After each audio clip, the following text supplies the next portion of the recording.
says preparing to live stream the meeting. It's streaming live on YouTube. Now we're live. We are live. Hello, as far as I know, we're live. So I put the theme for. So this is the second episode. It might still be a pilot. It might be episode 1. We don't know what it is. We haven't decided. I don't know. This might be an 8-part pilot. Yeah, well, I suppose it is. I have labelled it episode 2. Great. And we are joining dots forward. My name's Adam, and oh wait, hang on. My name's not Adam. My name's James.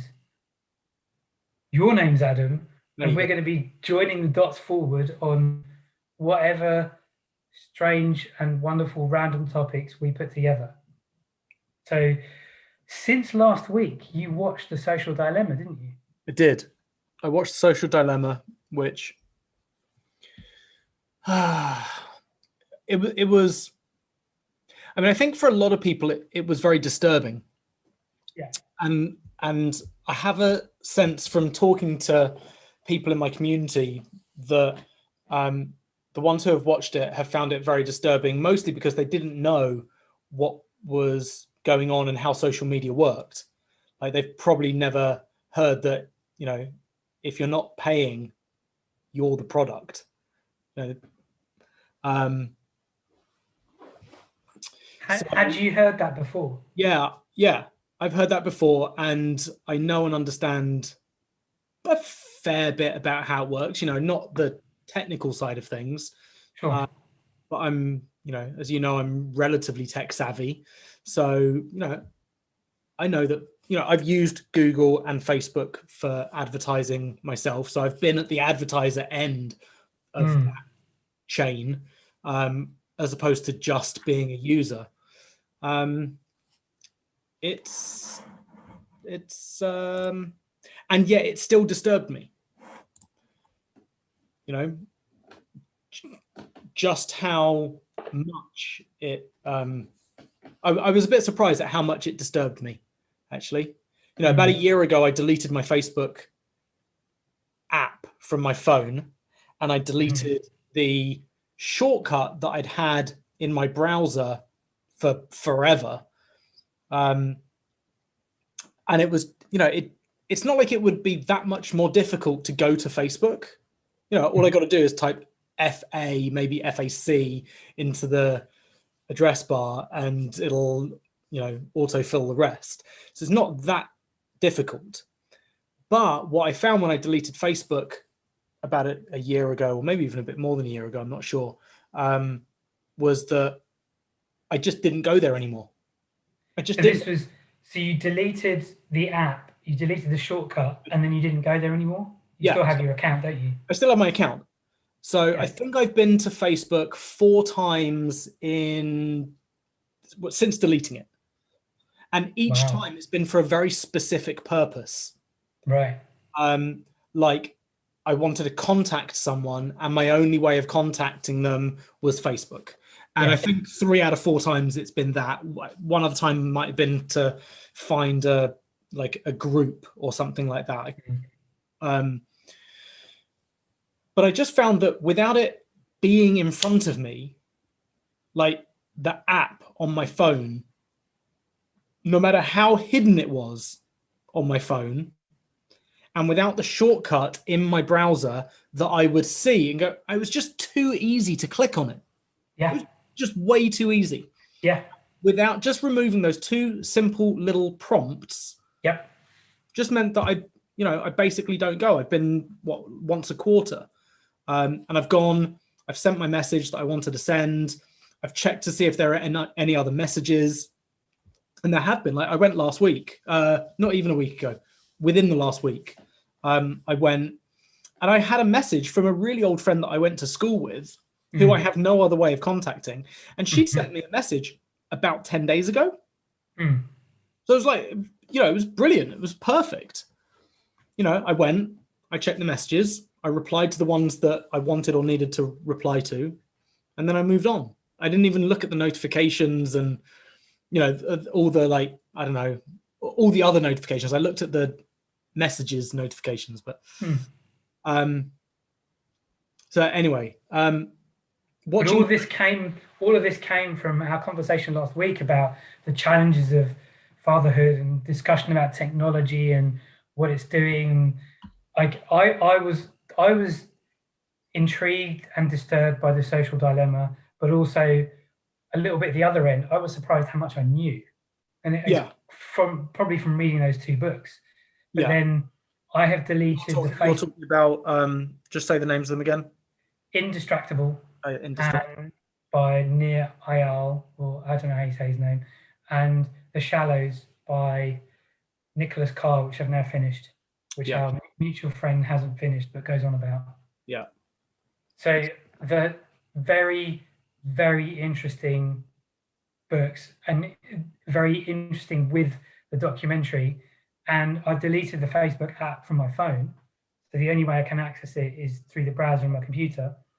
And there's a Chrome extension that blocks the feed. So it just puts a little quote, an inspirational quote on the feed, and that little thing has meant that I don't just scroll. I'll go and check what I need to check, because I use Facebook for promoting some of my coaching. I've got an engaging Facebook group for the people I coach, and I post on there quite regularly.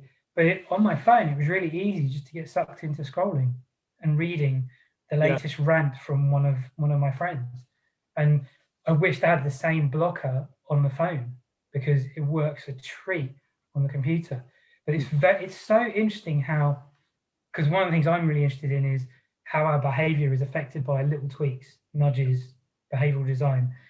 So interesting, just taking those two things off.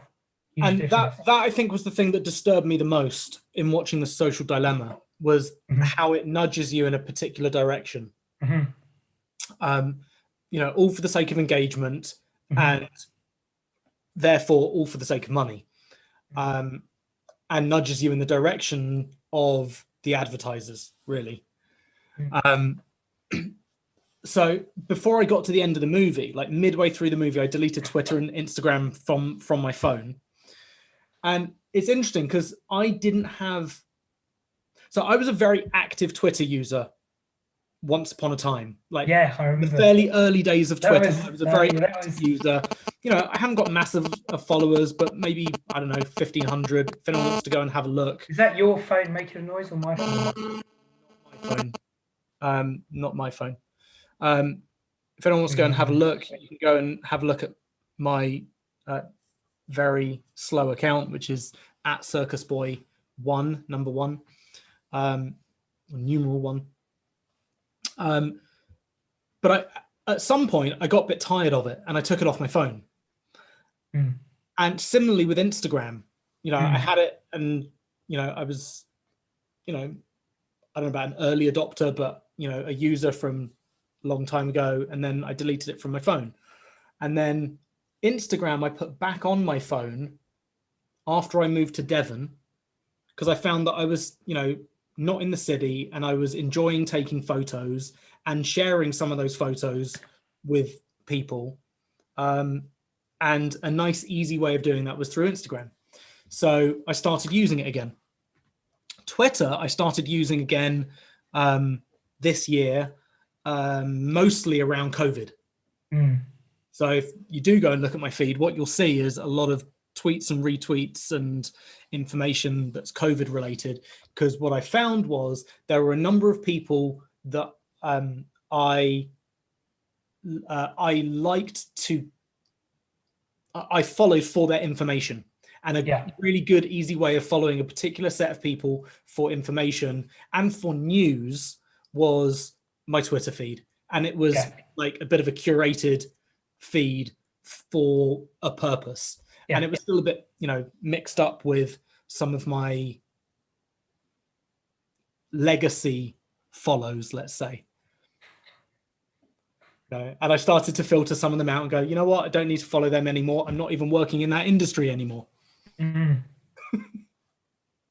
It's because I read Deep Work by Cal Newport, and one of the things he talks about, he doesn't have any social media accounts. He doesn't have his email address on his website.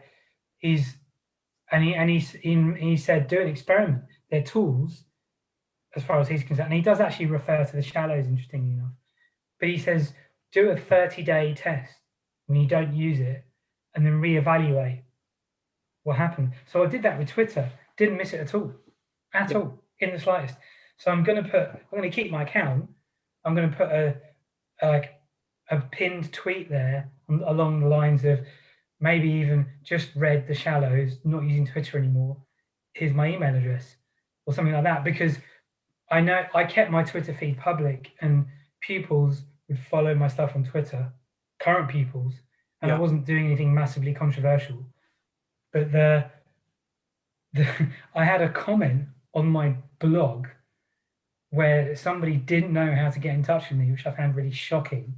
So they left a comment on my blog saying, didn't know any way of getting hold of you, but this post was great, or something I'd written was great.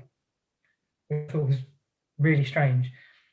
So the only thing that I've noticed about Twitter is that it can be really good for, it was how I was initially contacted when I was asked about doing media appearances, talking about men, masculinity, men's fertility, men's infertility. It was Twitter where I got the stuff from.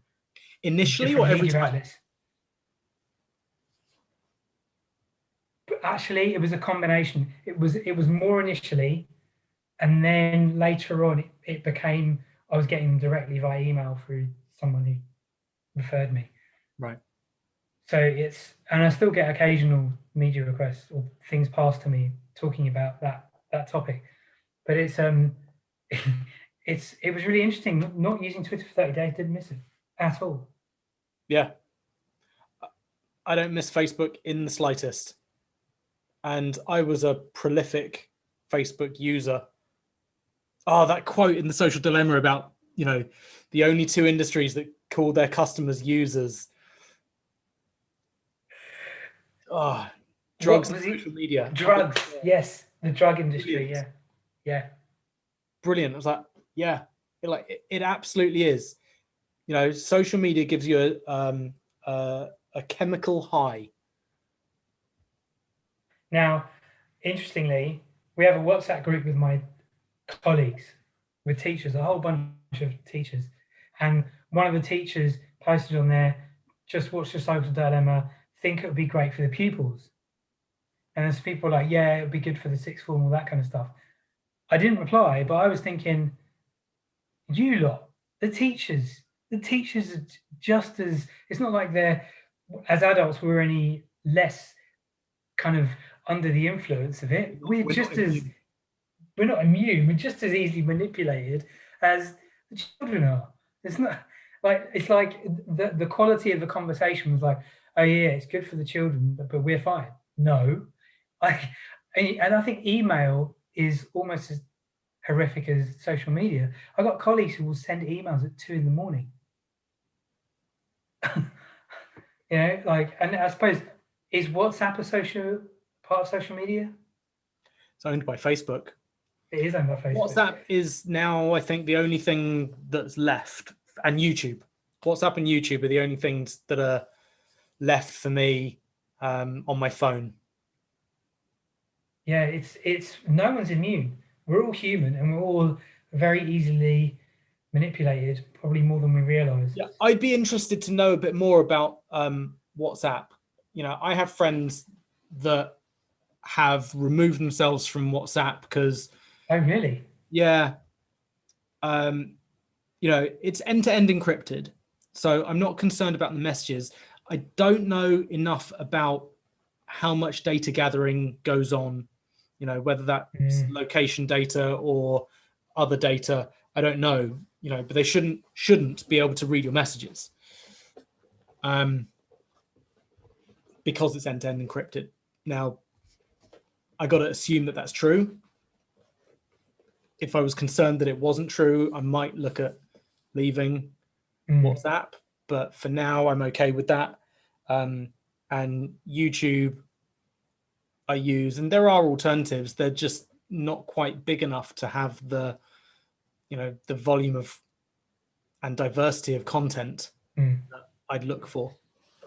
And I'm not looking for cat videos, and I'm not, You know, I'm not You've only got 2 actual cats. You don't need cat videos. yeah, exactly, or a squirrel on a skateboard or something like that. You know, I don't need that kind of stuff. You know, and then there's things like, you know, BitTube or whatever, but you know, and there's a it's you know, it's gaining some traction, and there are people on there that either have been kicked off of YouTube for whatever reason, who have moved over to one of the alternate decentralized video hosting sites, but I don't tend to use them. I'm okay with YouTube, at least for now, although I am getting more and more concerned, let's say, about the kind of blanket policies that they have. Yeah. Very, very, very broad, with no specificity about, I don't know, community guidelines, for instance. You know, and I know people who have been taken off YouTube, and you know, I'm not talking about, like, I don't know, Alex Jones, who I never liked in the first place, but you know, we have a mutual friend who runs a YouTube channel who's had at least a couple of strikes, and there's no reasoning behind it. It seems to be, it's just that they don't like the content. Yeah. Rather than it's in any sort of violation with the policy. And at one point I helped him look for, you know, why was he in breach of this or that policy? And really, it does seem like it's just they've created a blanket policy so that if anything is outside of the mainstream narrative for something, they can get rid of you. They can get rid of you, and you know, it concerns me. You know, free speech is important, and just because something is in conflict with, I don't know, let's say current events and the World Health Organization, but you know, the WHO has, you know, flip-flopped on a number of issues just in the last few months, just in the last few weeks even. You know, flip-flop may be a strong word, but you know, they had one set of guidance and then they changed it, and then they've changed it, and then they've changed it. But there are people who were saying the opposite, you know, every step of the way, and you know, it should be okay. It should be okay for someone to change their position. It should be okay for someone to hold an alternate position, and it should be okay for them to say so. And I can understand why Facebook or Twitter or Reddit or YouTube or whatever want to try and crack down on, let's say, foreign government interference in an election. I can understand that. You know, that makes perfect sense. You know, it's not like the US hasn't interfered in foreign government elections. Let's not go there. I think I picked the theme really well. What I put in the description for today's Joining Dots Forward is communicating. And we've really talked about how communication has changed, and because the listening to you and your consideration of what platforms you use and what apps you use, the one thing that I'm really thinking a lot about is, from reading The Shallows, how it's affected and is affecting my brain. Yeah, like one of the things I started yesterday is this. So I'm in my office space. I'm gonna leave my phone down here before I go to bed. I'm not taking my phone in the bedroom. It's going to stay here. What do you use as an alarm? We have, funnily enough, we have an Echo Dot in the bedroom, and I do have a watch I can use, a buzzer, but I'm considering just stopping everything and just getting a. Didn't you used to use Sleep Cycle on your phone? I did, yeah. And not anymore. Well, it wasn't Sleep Cycle. It was the Android equivalent. Okay. So I use my Garmin now to track sleep. And does that do a similar thing? To track and say, I don't have a fitness tracker. It tracks my sleep, yeah. But you don't have to wear it. Oh, you do have to wear it. You do have to wear it in bed. Yeah. Which I was debating about as well. I was thinking, after I've got 6 months of data, just stop wearing it, and I've got enough to be able to make a choice about what's happening. or predicting. There are some patterns I've noticed, like when on a Saturday, I will usually eat whatever I want, no holds barred. So I've noticed, so that it uses heart rate variability to calculate something called your, I can't remember what it's called, like body charge or something like that. Okay. Without fail, the day after I've eaten loads, even after And we're not just talking eating loads, right? We're talking about a full-on cheat day. We're talking about, 5,000 Reese's peanut calories. butter breakfast and cheesecake for Not for lunch. breakfast. Not for breakfast. Sorry, not for breakfast.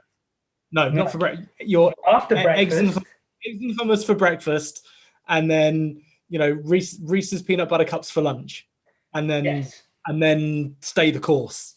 Correct. That's what we're talking about.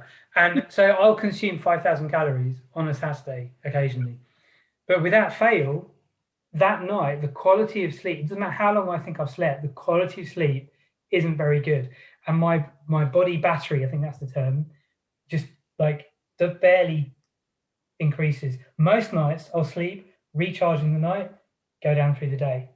It's really interesting to see things like that. But I am becoming. You can turn off the Bluetooth at night, so it collects the data and then you sync it with your phone the next day. But I am considering whether I would wear it anymore in bed after like 6 months worth. Just leave it. Now I know that when you were about to get that Garmin, right? Yeah. You looked into the Aura ring. I did. There is a noise on the recording. It's just stopped, and my phone isn't near my computer. It was like an interference from a phone being too close to a speaker type noise. I can move my phone further away. Okay. Well, who knows what it is? Maybe we're being hacked by something. Anyway, yeah, I looked at Aura. Yeah, tell me about Aura. Why did you go for the Garmin over the Aura? Because I read some of the reviews and I wasn't massively impressed at its ability to track exercise. Sleep great, exercise not so great. Right. Okay, so you were leaning towards the exercise, not even though we're talking about sleep just now. You got that for the exercise. Yeah. Okay, and there was a happy bonus. And the steps. Yeah. Okay. It wasn't for the sleep. And if you were going to get something specifically for the sleep, yeah. Would you go for the Aura? From what I've read, probably. Okay.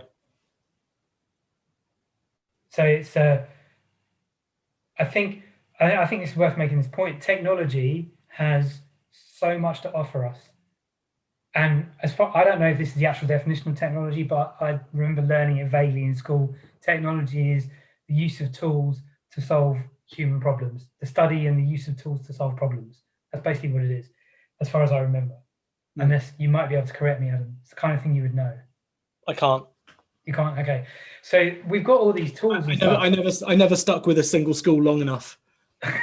Well, that's true. We might get onto schools, but we have so much technology and so many tools that they are tools, but the social dilemma and like reading the shallows and wondering, are the tools beginning to run us? And it's. Well, I think this was talked about in the social dilemma, and I know that again we touched on this last week, but a phone, for instance, stops being a tool when you're picking it up when it wants rather than when you want. Yeah. Like I don't pick up my hammer when the hammer wants. If I want my hammer or my drill, I go and I get my hammer or my drill and I use it for its intended purpose for a short period of time until I'm done, and then I put it away again. Yeah. That's a tool. I don't pick it up and check it every 20 minutes or 5 minutes or 2 minutes. That's because our smartphones have become so much more than just a communication device. Yeah. I thought you were going to reach your phone then. Let me check. Hang on. Let me check my phone. Yeah. Well. Yeah. I mean, it is more than a communication device, but the notifications come from all sorts. They come from I don't know, your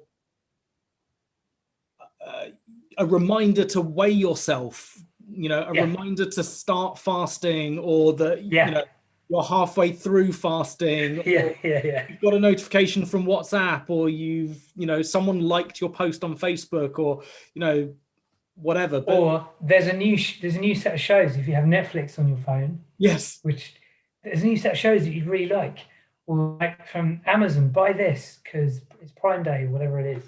Yeah. There's Today's so deal. many. Yeah. Today's deal. Yeah. Deal of the day.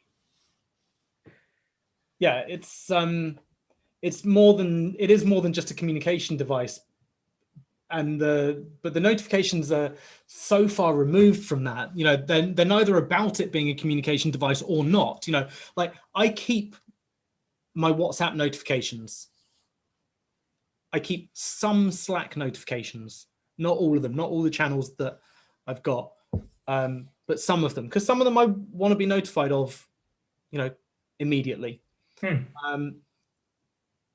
But and then there are a select few others that I want, like a reminder for this or that. Yep. Like I want the prompt to do that, like an alarm. I want that. We've got that notification.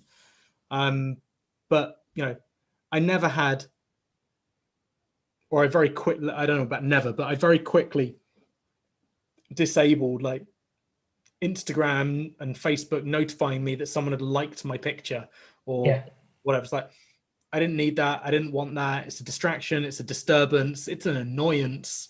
Yeah. It makes me way less productive. Yeah. Yeah. It's very interesting that you reminded me about the two, both Deep Work and Indistractable said two quite similar things.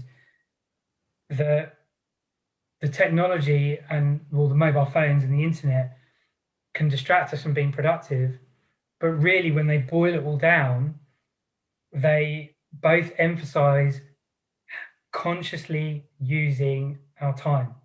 Yeah. So in Deep Work, he talks about mapping out your day. Actually, he talks about it in Indistractable as well.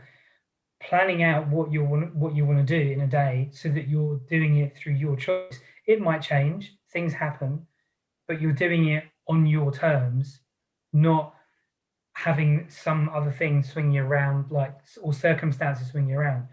And that's very aligned with GTD or mission control, or even just a basic practice of a morning routine and don't check email first thing. Like, start with what you want to start with before something derails your plan. Yeah. From the outside. So much of it, I think they all overlap and say very similar things. There's a particular area of interest for me. The routine, since I haven't been at work, my morning routine has just been shot to pieces, and I've slowly been re-establishing it. So I will get up and I don't really think. I just follow what I do, and if something goes off, as it has been for the past month or so, I found it really weird. I couldn't get back on track very well. So it took effort. But once the routines are set up, those kind of habits I think, become very useful ways of keeping me on track. Yeah. From drinking water to making sure I exercise. It makes a really big difference. And technology does have a place. My smartphone has a place within that to be able to prompt me and it does make me, when you said that you want the prompts and stuff, what did we do before? Did we set like an alarm? I used to set alarms on my watch all the time. I used to set alarms and reminders. Yeah, I set all calendar events. But even before that, like, did you have a paper calendar? Do you ever have a paper diary? Once upon a time, but like you and I both in about 1999 or 2000 had Palm Pilots. We did, yes. Yeah. So, I've been digital for a very, very long time. That was game changing. Right? Which goes back to what we were saying last week about an analog childhood and a digital adulthood. So I never really, given that I had a Palm Pilot from about 2000 or so, I never really had need of a particularly robust or rigorous calendar in paper form before that, because that was my analog childhood. So I did have, you know, some kind of paper calendar, but I very quickly, you know, on becoming a, you know, adult, upgraded into the digital world. Yeah, I love palms. I love that. I love that technology. It's great. I actually had a Filofax before the palm. Right. Yeah, my dad And still has a Filofax. paper diary. I've got both. I've got paper journal and my smartphone. I will occasionally map out my day on paper. When I was at work, that's what I would do. When I go back to work, that's what I'm going to do. I'll map out the whole day and actually have it on paper. I just took on board what he said in deep work and move things around, because as a teacher, things constantly change. I might have I'm not teaching this lesson. I'm going to do a ton of marking. Then I find out I have to cover a lesson, so the marking goes out the window. Yeah. Well, that means that I have to then move something else. But because I'm actually actively thinking about what I'm going to do when, I never feel that I'm not moving something forward. And sometimes, and this might actually segue to what we were going to talk about, which is about teaching and teachers. Because one of the things I actually think about teachers is that, apart from being really cynical, I think that email and technology has made them not very good at communicating. Because I'm really sad, I took my notepad and I kept a tally for a whole week of all the emails I got and which emails were actually relevant to me and I had to do something about. And then I did a nice bar chart in Excel and stuck it up where we have a photocopier. I thought you were going to say in school assembly. I wish. God. Yeah, no, they wouldn't. Not even. I mean, unless I can make a point about it. Inset day. Even tempting, but it was just over 50% of the emails that I got were deleted straight away. Mm. And I'm pretty good at keeping on top of things, because I did have my email on screen once and there were a bunch of teachers there. They were like, wow, how come your inbox is like so clear? Yeah, because I pressed delete. I remember one of my old mentors, he had like over 1,000 unread emails in his inbox. And he was really tech savvy. But it was, I think things like email are misused. And they're massively misused. Just like communication. I mean, it's not just teachers. I'm speaking from the point of view of teachers. Like, just like despair with it's a technology that was thrust upon us very, very quickly without a huge degree of thought. And I don't mean that from the designer's perspective. Like, I think that the people who designed email applications and email generally, like, had incredible forethought. And forethought. But I think at the end user perspective, there was very little thought and very little structure and very little guidance on how do I use this effectively, not just effectively for me, but effectively for everyone. Because email can elevate people's effectiveness. Yeah. It can. Yes. 99% of the time, I'd say it doesn't. You know, the number of times people reply all. Yeah, the number of people hit reply all when only one person or two people should get a reply. Like, just something really basic, like that, you know, like who actually needs this email? Yeah. The difference between using people in the to line from the CC line. Yeah. You know, that could be a really good distinction to make. Like, people who are in the to line, this is actively to, either because they need the information or they need to act on the information, or they need to reply to the information or whatever. There's some sort of, you know, they're accountable for what's in the body of the email or like whatever. Like, and then the C line is just the people who need to be carbon copied. Mm. Like, I bet a lot of people don't even know what CC stands for. Yeah. Yeah. Scary. I do remember my placement year when I was 21, having to send a lot of faxes and actually occasionally printing and sending memos. It's like we were using Lotus Notes, and email wasn't what it is now. But that's one of the reasons I like GTD, Getting Things Done by David Allen, is because he goes deeper than the tools and talks about principles. It doesn't matter what the tool is, it's kind of irrelevant. It's more about, or how do you take in the information and process it and use it? Yeah.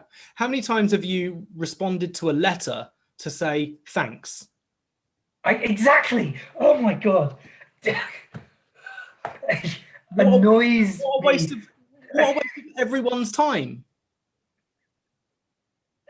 Oh, I feel so glad that I'm not the only one that thinks this. like really, like, it's funny, but I swear to God, like, if people just stopped doing that, it would alleviate a lot of pressure on people's inboxes. Yeah. Yeah. Your thanks is assumed. But also I get emails from people where it starts off like the subject is one thing, the initial bit of the email is one thing, and there's a bunch of other stuff that is totally unrelated to the subject of the email, which makes it really difficult to actually deal with. Very difficult. Impossible, especially if you're going back to it, a few days, a week, or a few months later. Yeah. Because you can't find it. But the irony is, I've got colleagues who will say, well, we didn't need to go to this meeting, it could have been an email. But then they won't even read the email or refer to the information. And this, I think, relates to this whole idea of email's a tool, but communication is key. How we communicate is so important. And the medium, in the book The Shallows, he talks a lot about Marshall McLuhan, who was around in the 50s and 60s, I think. And one of his famous quotes is, "The medium is the message," which is kind of really prescient about the internet. That the internet is the medium, but it's also the message and the way it's crept into everything. Yeah. And but the communication, it's like so important. And I think part of the reason I'm getting so angsty, and because I get so frustrated with emails in school, is also that if you want to communicate a solution, or if you've identified a problem and you've come up with a solution and you want to communicate it, sending an email with the problem and the solution and your analysis of it might not be as effective as writing a document. Having a meeting, explaining it, then sending the document after. And I feel like teachers don't, maybe because they don't necessarily have a business background, and some don't even know what a conference call is, but like they don't have that way of thinking of how to, if I want to propose a solution, if I want to make something happen, what's the best way of doing it? Well, probably speaking to someone who can make a decision about whether it goes forward or not. Yeah. And thinking in that way. And I'm a huge fan of well-written proposals to the people who can make the decision about it, that save them time and effort in making a choice to move something forward. Yeah. And it would also elevate your or their standing in the school. Exactly, which is exactly what I did. And I realized I've done through my career. I didn't really twig until probably the last 4 or 5 years that that's what I've always done. Yeah. Write proposals. So one of the things we were talking about... How many proposals do you think you've written at your school? Because you've been at your school a really long time now. This is my 17th year. It's more than 5 that I can think of, but I can definitely think of 5 where it's resulted in significant changes at the school. And that's one of the things I'm most proud of. That it elevates, because again, teachers, it's very easy to be stuck in a conversation with a group of colleagues, and I don't think this is just teaching, with a group of colleagues moaning about what's going on and the way things are done. Yeah. Rather than, and I will always throw into the conversation, so what can we do about it?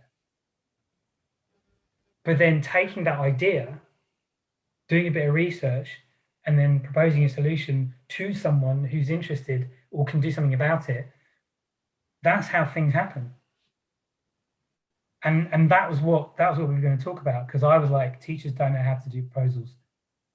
Do you think that that's isolated to teachers? Because, you know, you floated this idea with me yesterday briefly on the phone, and the thing that I was struck by or left with after we got off the call was that you were talking specifically about teachers, and I'm not sure if it's isolated to teachers or if people just aren't oriented towards, you know, being proactive or towards a solution. You know, people like to complain, people like to moan. You know, they'd have a problem if they would have a problem if their problem was resolved.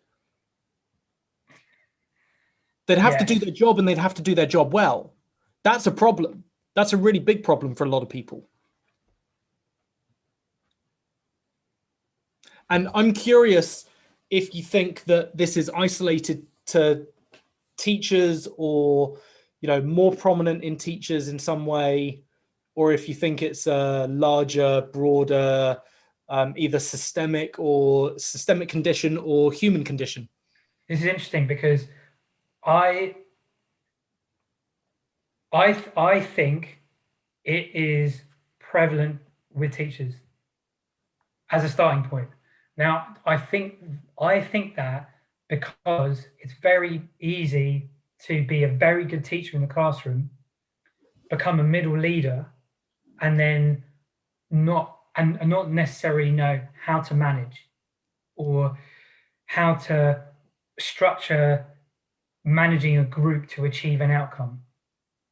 Because, and that's something that leading and being part of a team and participating effectively was something you and I had a load of training in. Yeah. And I had a load of training in before I was a teacher, both in the corporate world, but also in personal growth and development. I'm really interested in it. And so that's one thing. And then the other thing is, so much of teaching is about doing things the way we're told. Like, a good lesson looks like this, an outstanding lesson looks like this. So much of it is driven by those kind of criteria that thinking creatively and coming up with solutions, people will do, but they'll do it in their classroom, or they might talk about the idea in their department, but actually having a change on a whole department or a whole school, I don't think teachers think whole school very well. And that's one part of it. The other part of it is that I'm reminded of Simon Sinek's talk, where he talks about millennials. And in that talk, he says how he's talking to someone who's in a job who's saying, oh, I don't think I'm having the impact that I want to have. And he asked them, how long have you been there? And they go, 3 months. And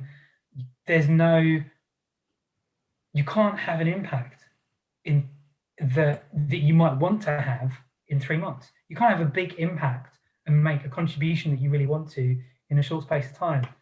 It takes really getting into it. And that's why I feel like I'm speaking with some authority with teaching and about teachers, because I've been a teacher for a while, and I've seen the negativity that perpetuates itself without any solutions coming out of it.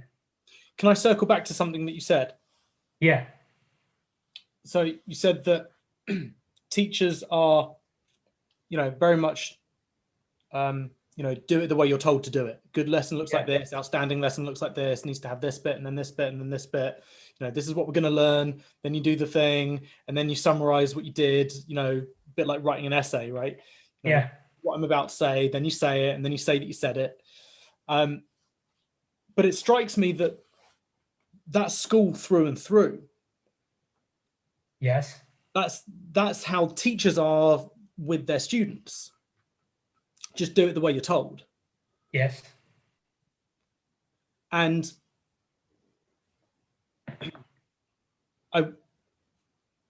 the thought that I had was, how many teachers spend their entire life in school? Well, yeah. You know, that Yeah. they came through 15 years of schooling, you know, Mm. give or take, you know, 13 years, whatever it is, being told what to do and how to do it without a lot of freedom and creativity in what they study, when they study it, how interested they are in it. It's like, you know how it goes. Like everything's divided up into blocks of time, regardless of how interested you are. When the bell goes, you stop being interested, move on to the next thing.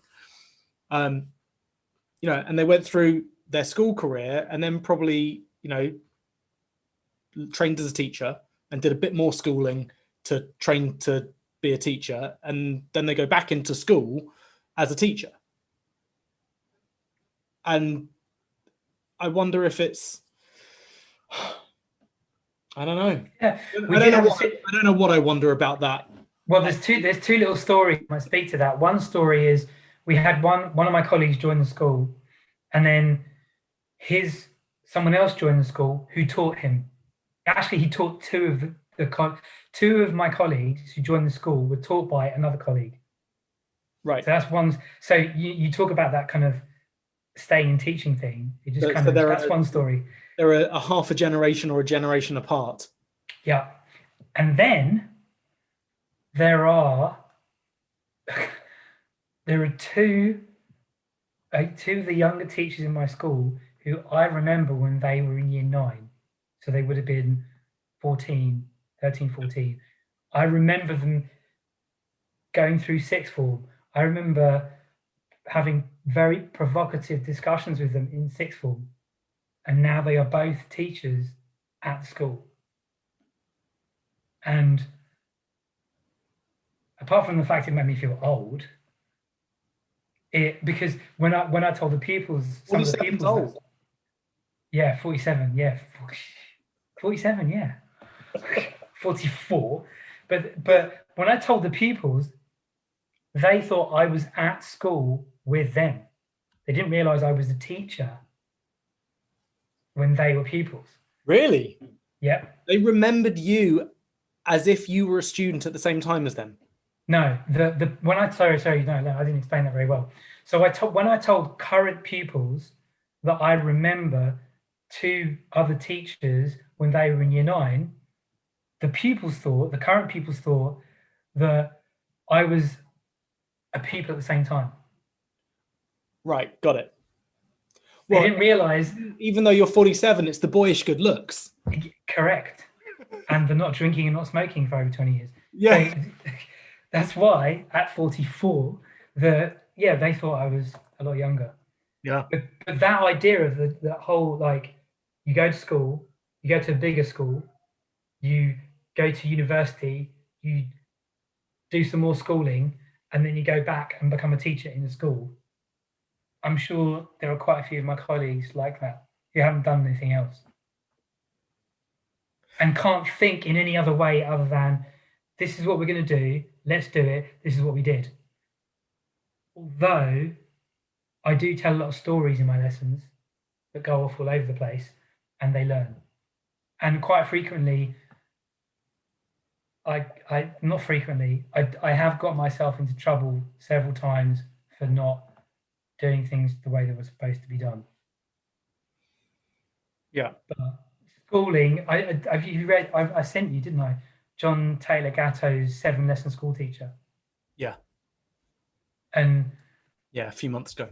It is. I'll put a link to it in the YouTube description. But like, honestly, that is what teachers do. That's 7 lessons of like, follow the bells, class position, amongst other things. There is a limit. I limit the creativity of young people. So it's so funny. I love that you say that there are these people teaching your school who have never really experienced anything else other than this is the way that it needs to be. You know, we say what we're going to say, we say it, and then we say that we said it. Or there might be variations on a theme, but it's still, this is the way it's meant to be. Yeah. I used to teach a class that was an hour and a half long, and aside from the first 15 or 20 minutes, it was totally free for all. I'd lead the first 20 minutes, and then I'd go, great, do what you want now. And they were some of the most successful lessons. Now, you're teaching... the most successful students, not the most successful lessons, because I did that for years, right? They were absolutely successful lessons, but the students were outstanding. And what were you teaching? Circus. So any kind of circus skill? Well, whatever they wanted to learn. Okay, so you would respond to whatever they... Yeah, it wasn't you have to do tight wire, but you can do whatever you want on the tight wire. Mm-hmm. Which would be a totally, appropriate way of doing it as well. And I've taught flying trapeze lessons where it was that. I was like, okay, we're gonna do this for the first 15 minutes, and then tell me what you want to learn on the flying trapeze, and we'll do that. I've had those lessons as well. But what I was thinking of was at my circus school, it was we do a warm up, maybe some strengthening as a group. Oh, this is when you were learning circus skills? No, when I was teaching. Oh, okay, right. Yeah, airborne. And this, the students would do the first 15, 20 minutes with me, and then I'd say, great, do what you want now. And what was fabulous was they'd all have different interests, and then they'd see each other and they'd get interested in what someone else was doing, and then they'd teach each other. Yeah. And from time to time, they'd come and they'd ask a question, go, how do I do this? This isn't working. Can you watch me do that? And, other James, who I used to teach with, and I would float and circulate around the room, helping each person for a few minutes here, a few minutes there. Make sure they're safe and that was always, we'd always have our eye on everything to make sure everyone was safe. But it was, people would just get on with what they were interested in, and they would work hard. And then there were days where there was one girl, she was fabulous. She came to my class for years and years and years. And she was from what age? Teenage. Okay. I can't remember exactly what age she started, but she left when she went to uni. Oh, okay. And she was not very strong, let's say, when she joined. Right? Okay. Could probably even say a little bit doughy. Okay. Right? Could barely get herself up onto a trapeze, but she worked so hard, week after week after week. And then there was one day where she came in, she was like, Adam, I'm really tired. Can I just sit at the side? I was like, sure. She sat at the side and she drew. That's what she did for the whole class. Mm-hmm. She just sat and she drew. And what she drew was what was going on in the class. Oh, wow. And it was fantastic. It was brilliant. And that happens sometimes. Something like that would happen sometimes. But it didn't lessen her lesson, E-N, not... Yeah, no, I got it. It didn't lessen her learning in any way. Yeah, of course. If anything, it helped. She wasn't being forced to do something. She wasn't being made to do something. She wasn't being told that, she shouldn't or she couldn't or whatever. She was in charge of her own learning. It was her own body. And oh my word, every year when we did our end of year show, she performed on a different piece of apparatus, and she was fantastic. She was great. She did some of the best routines. She's brilliant, absolutely brilliant. No longer a weak, doughy girl. She grew up and she really took responsibility for her own learning. Now, this is awesome because I think it links exactly to what he talks about in Indistractable, where it starts to get really good. And I really want to emphasize the point. Now, I happen to have it here. I've been prepared this week. So, Dr. Richard Ryan and his colleague, Dr. Edward Deci are two of the most frequently cited researchers in the world on the drives of human behavior.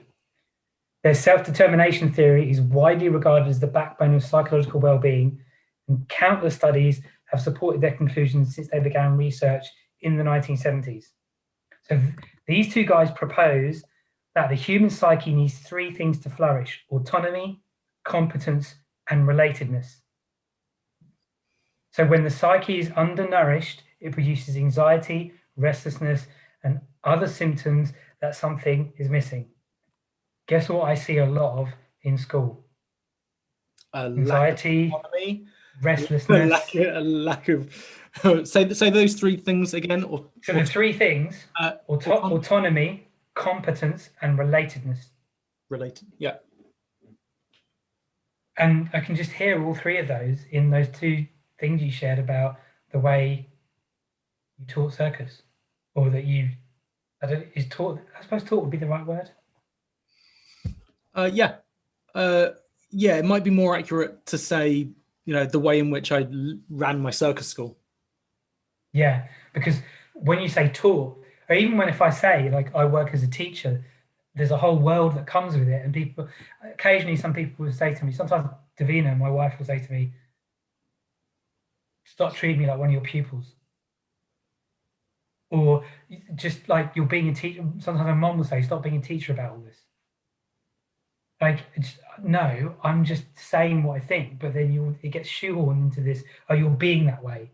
Yeah. Because that's the way teachers are, and that's what taught means, and whatever the hell it is.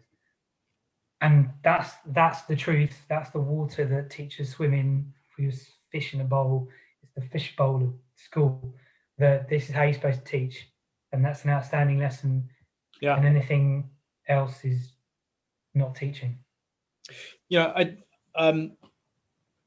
I did a similar thing with the younger students that I teach, and I did teach. It sounds like I didn't teach. I just sort of observed. It's not true. I absolutely taught. Other James, said to me at one point, he said this to me fairly recently. It was probably a year ago or something. He said, "God, people think that when you teach this way, it's because you're lazy or you don't know what you're doing. Yeah, I have no idea how difficult it is to teach this way. It's so much harder. You're not teaching one thing. Yeah. You're not teaching like, oh, I'm gonna teach you this, and then I'm gonna do exactly what I planned, and then I'm gonna wrap it all up at the end and tie it up with a bow and send you off on your merry way. Like, you got to be able to roll with the punches, change at a moment's notice, and be able to do all of it all the time. Yep. And it's really challenging. Yep. Really challenging. Yeah. And it's really satisfying. Yep. Now, to be fair, within the context of a school and the school system as it currently is, some of the best lessons that I've taught and I've seen being taught do exactly that. And I sometimes get really worried that my lessons just look like anarchy in the classroom. And there was a trainee teacher who was watching one of my lessons, and he gave me a really good phrase for it, but I'm going to butcher it completely. It was something like a ringmaster for the insane or something. It was something like that, because good circus analogy. Yeah, but I don't know if that's exactly what it was. It was something along those lines. Good. I like it.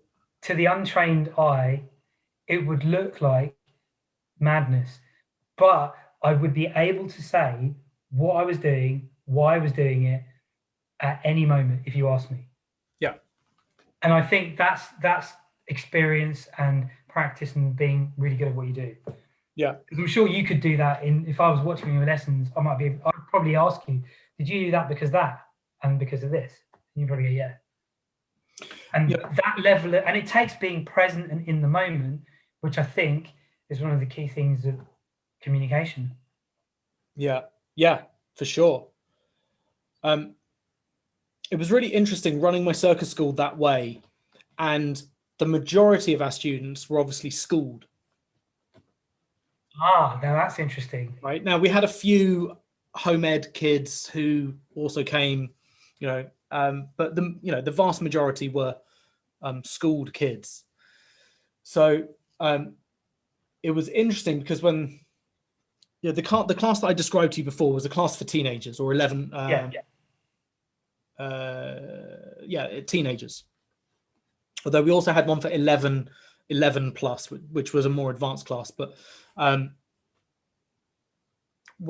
if kids came into that class like they joined that class for the first time, they often found it really difficult. They're like, I don't know what, like, I was like, okay, 15-minute warm-up conditioning, whatever is done, off you go, do what you want. And they're like, well, I don't know what to do.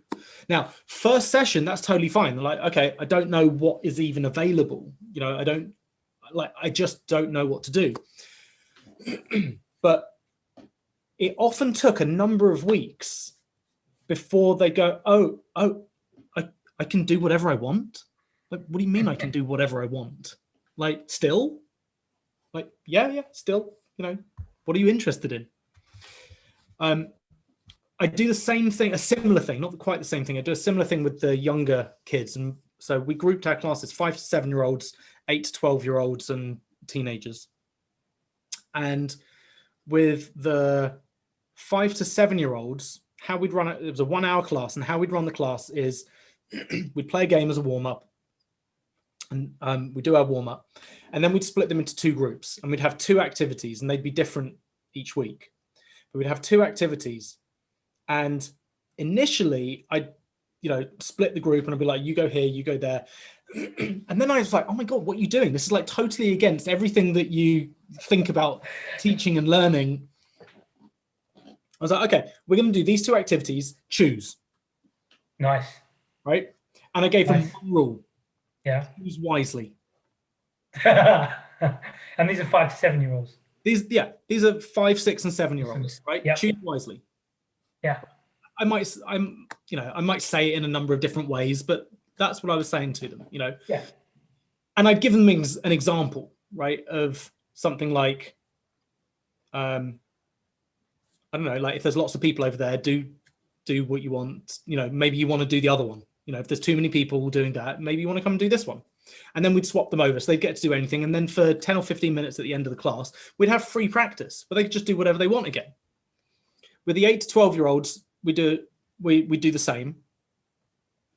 But they'd have this like gradually increasing level of autonomy from 5 years old through to teenagers. Yeah. Because particularly with the 8 to 12-year-olds who have been in school for a number of years, they would find it really difficult to choose. They'd find it particularly difficult to do what they want when they were free to practice whatever they wanted. Like, I had some students who were just like, I don't know what to do. Okay, choose. I don't know what to choose. Okay, what do you want me to do about that? I'm not going to choose for you. You could do that. You could do that. You could do that. You could do that. There's lots of things that you could do. What do you want to do? I don't know. They were like paralyzed by choice. Yeah. That they had to be responsible for what they were going to do and what they were going to learn. It was paralyzing for them. Yeah. Yeah. Yeah. Very not what happens in school. And I think it's worth explaining that home ed is different from unschooling. Home ed. Because sometimes I think when I've mentioned home ed to colleagues or people I know, so they're taught at home. Well, it could be. Home ed is a very big, broad term. It's a huge spectrum, right? Yes. And it could be at one end of the spectrum, very, very, very school-like. Yeah. Every day, scheduled up the yin yang, starting at a particular time, dividing your day up into blocks, have a break, some more blocks, next day, these subjects in your blocks, blah, blah, blah, blah, blah, right? Just like school, but at home, right? And that's, I think, in large part what people tried to do this year during lockdown. That is completely what they tried to do. Right. At the other end of the spectrum, you have unschooling. Or, sorry, just to interject, it's what they expected teachers to provide for them when the parents expected teachers to provide that kind of experience for their children at home. Yes. And that's what we were supposed to do, because that's what it's supposed to be, school at home, not autonomy in any shape or form. Yeah. And that's what everyone knows as schooling. Yeah. So when you go to, okay, we're going to do like remote schooling. Well, yeah, it's a fair expectation, right? Yeah. Yeah. And I think in large part, if families tried to do that, especially if they were families with younger kids, where you couldn't just set them a task and go, okay, go off, get on with it. You know, if you've got a 5-year-old and a 7-year-old and a 9-year-old, my God, be chaos. Yeah. You know, to try and be teaching or delivering a lesson to 3 kids on 3 devices, you know, with a parent supervising, and, you know, and then, oh God, I can't even imagine, right? But anyway, COVID aside. Yeah. That is. That's one end of the spectrum. The other end of the spectrum is Mid. unschooling. Yeah. Which is highly, if not completely unstructured, and student-led. In fact, student-led is probably even the wrong word still. It's like learner-led, person, where they have autonomy and agency and choice about what they do, when they do it, how they do it, and you, a parent, support what they want to learn. And it takes a huge degree of trust. Yes. That they will learn the right thing at the right time, and that they will be interested sufficiently to learn. And if you come to that very late after school, it's very, very difficult. Yeah. Because you've been schooled, and, you know, kids are great at learning. Like, yeah, you know, absolutely. Like, you look at a 1, 2, 3, 4, 5-year-old child, like, they have no problem learning. And what they're interested in learning is what they see around them. Yeah. Like, you know, Albie knows how to use my phone. You know, he can't unlock it, thankfully, but, you know, I've got 1 or 2 kids apps on there, and, you know, when he wants to use it, he asks me for my phone. He goes, I want to do the ABC. I'm like, okay, cool. Right. Duolingo have this great app for learning letters and reading, and it's brilliant. And he gets it and he swipes across and he finds it and he opens it up, and then he does it for 10 minutes and then he moves on. Yeah. You know, but like, he learns what's relevant, and phones are relevant. He sees the tools that kids see, the tools that are being used around them, you know, and once upon a time that would have been like a spear and knives, and they learn how to use a spear and knives because that's the tool of the community. And these days it's laptops and phones and cars, whatever. Like, most people, maybe I shouldn't generalize quite so broadly, but let's go with it anyway, right? Most people, by the time they're 17 or 18, have a hard time learning anything that's difficult. Anything that they find challenging. I think that is fair to say. And that goes right to the heart of what you talked about in deep work. Okay, great. But there's one exception. One, not the only exception necessarily, but there's one big exception: driving. Yeah. Driving is incredibly complicated. Yes, it is. Right? I teach people to juggle, right? For years, I've taught people to juggle. You get 3 balls, you throw one this way, and then you throw one that way, and then you throw one this way, and then you, like, there's 2 actions. You throw this way, you wait for a moment, and then you throw that way, and you wait for a moment, and then you repeat, right? It's incredibly, incredibly simple. Yeah. I'd have tons of people, tons. They're like, I can't do it, I can't do it, I can't do it, I can't do it. I'm like, can you drive a car? They're like, yes. Well, then you can juggle. Okay, you can definitely juggle. If you can drive a car, you can definitely juggle. Driving a car is way more complicated than juggling. Right? Driving a car, you gotta do the steering, you gotta do the gears, you gotta do the clutch and the accelerator and the brake, you gotta check your mirrors, you know, you might fiddle with the radio, and then you've also got to pay attention to every other car on the road, you know, and all the pedestrians, and like, there's so much that you're paying attention to, you know, right down to the potholes and the animals and the, you know, whatever, right? It's so complicated. There's so much going on. But people don't mind learning that in the same way that they do something simple like juggling or anything else. That's really, really interesting. Right? Why? Because they see it as a tool of the community that's important to learn. Kids don't mind learning something that is relevant and important. Yeah. You know, phones are relevant. Why? Because they're used, because they're a tool.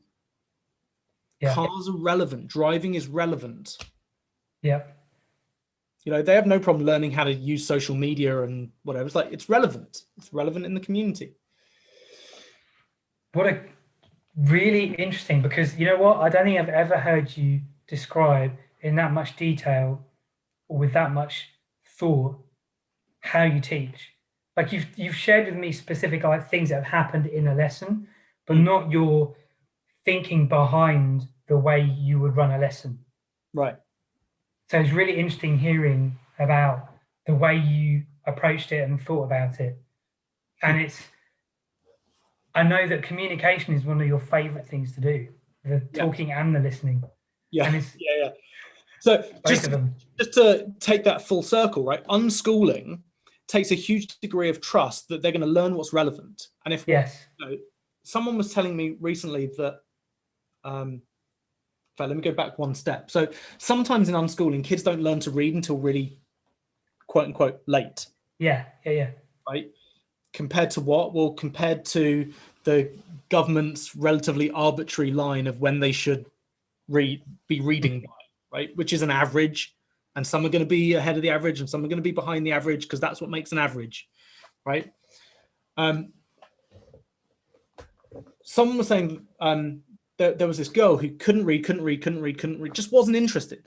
But what she was interested in was drama. And then one day she like got the lead part in the play and came home with this script and was like, "Mum, I need to learn how to read." Right? And she learned to read in a weekend. Wow. Like that was it. It was relevant.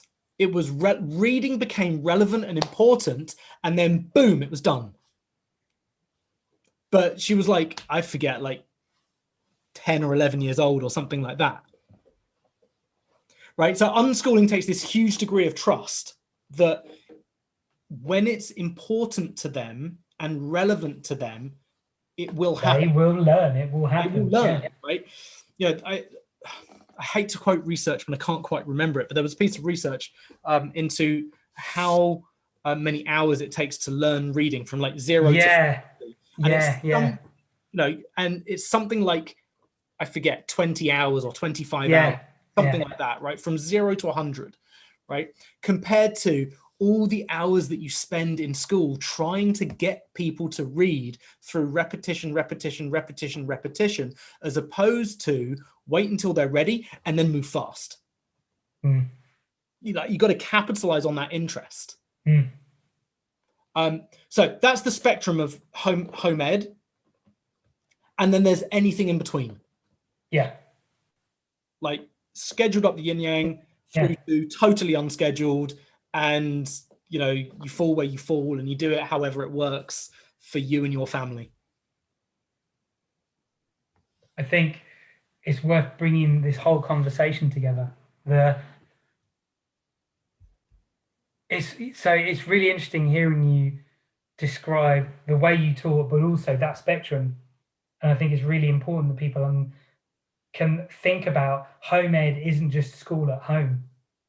Even the phrase unschooling, like I've used that phrase with my colleagues a few times, and learning through play, and how like play is really important for the experience of learning and all of that. And occasionally, play isn't important for the experience of learning. Play is learning. That's when you learn. Learning through play, yeah. I phrased it wrong. If you're not playing, you're not learning.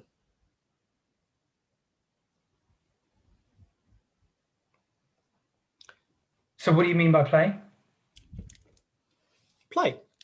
I don't mean going out at break time. No, I know you don't mean that. Like, play for me is like reading about cholesterol or cryptocurrency or neurology or whatever. So play, because our mutual friend Willem loves talking about all this, and play there's something about play that's autonomous, that generates competency and relatedness. All those three things I think that's a good starting point for thinking about what play might be. An exploration and adventure of something you're interested in for its own sake. And that is learning. Yeah. I mean, otherwise it's like memorizing. Some people like memorizing. Some people like, well, for them that might be play. Yeah. Yeah. But if it's not play, if you're being like made to do it, made to do something, and there's no experience of play and joy and choice and autonomy and agency and whatever else, like, okay, well, if that doesn't exist, you know, if you're not doing it for the sake of doing it, you know, whether that's, you know, kids doing sword fights, or, you know, like, it's for the sake of it, it's for its own sake. Yes, that's one of the things. Yeah, something else. You're doing it for the sake of doing it, and for the enjoyment and the practice and the like, because you can. Yeah, and that's where actual learning happens. Yeah. Actual learning doesn't happen when there is no play. You can still get good at something. You can still, you know, practice something because you need to, or because you should, or because you're taught to, or because you're told to, and you can still pass an exam. But if you didn't really enjoy it and you weren't playing with it, and it's possible to still play with it even if you're being told to do it, right? You probably see that in school. Like, you tell kids to do one thing, and there are some kids who are like really engaged. They engage and they play. Yeah, they're the ones who really get it because they discover it for themselves. Yeah, and I think we need to continue this next week, but also the thing I would add to that whole thing is this whole experience where so many pupils I've taught, they'll do the exam and forget everything. Yeah. Like, did they really learn? That's not learning. That's just memorizing to pass an exam. Yeah.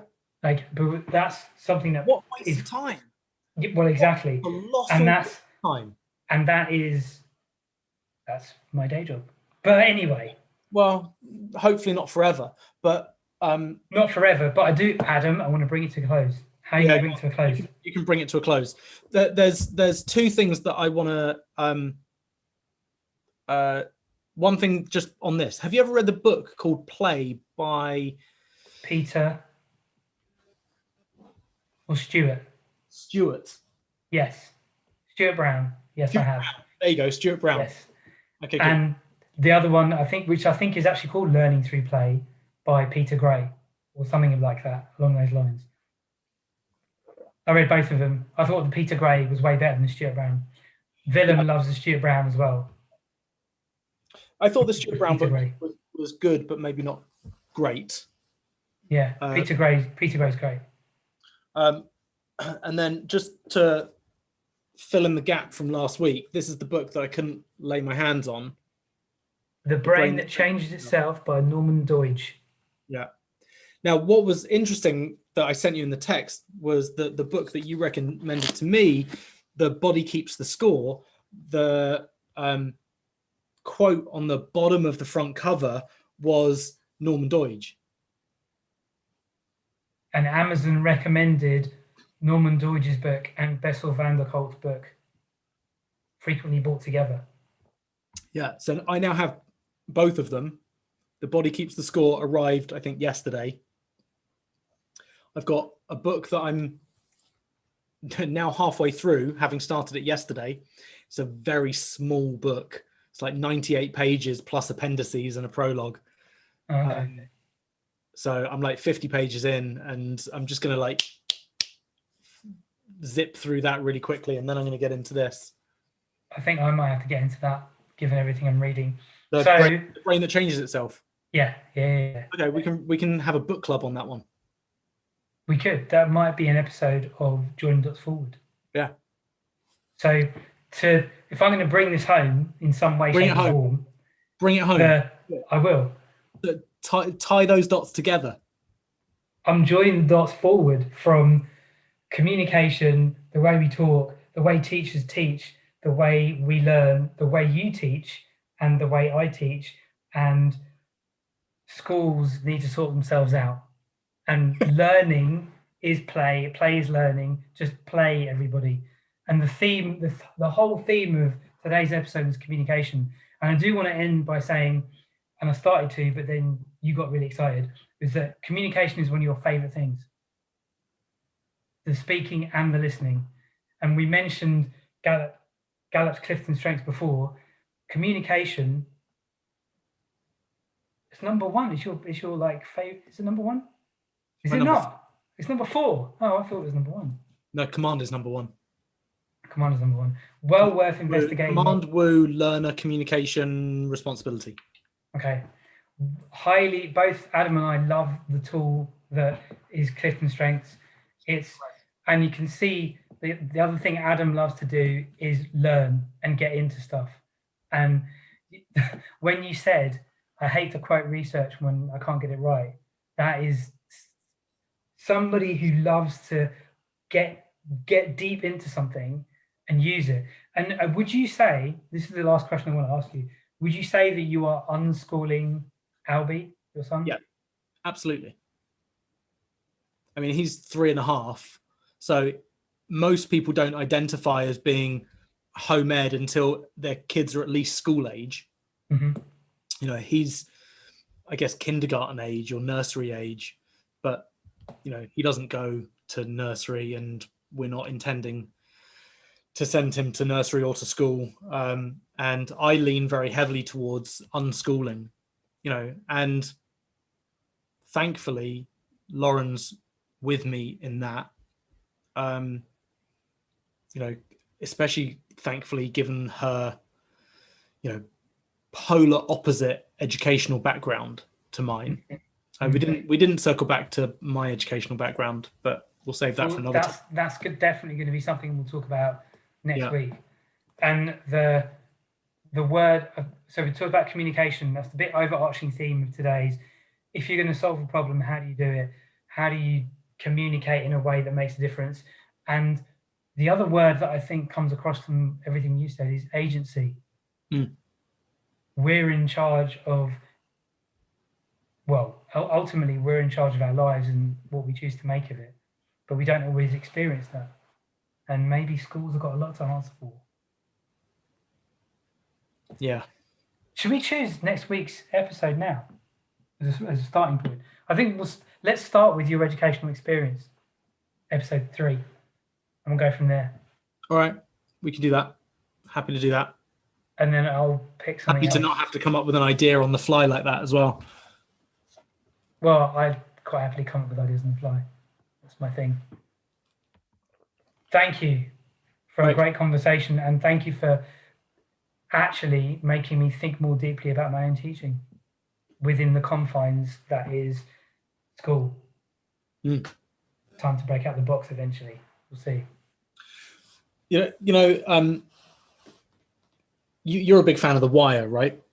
Yes. Second best TV program ever made. Second best? Yes. Okay, well, that begs a question. What's the best? Sopranos. In my opinion. Never seen The Sopranos. I forget which season it is, and I forget the character's name at this point, but there's one of the cops that becomes a teacher. Yes. And Prez, I think his name is. Yeah, struggles and struggles and struggles, and then one day sets up his classroom like a casino. Yeah, he's teaching maths, and he sets the dice. He sets up his classroom like they're on the streets. They've got the tables turned sideways, and they're like probability. He's teaching probability. Yeah. And the students go for it, like, they and totally they really get into it, and then they learn. Right? It's a perfect example of play. It's a perfect example of making something relevant. And I think, a perfect example of bringing play and bringing relevance to within the confines of school. It is. Very good. If memory serves, they had to hide the fact that they were doing that in the TV show. So if the principal came along, they'd have to a bit like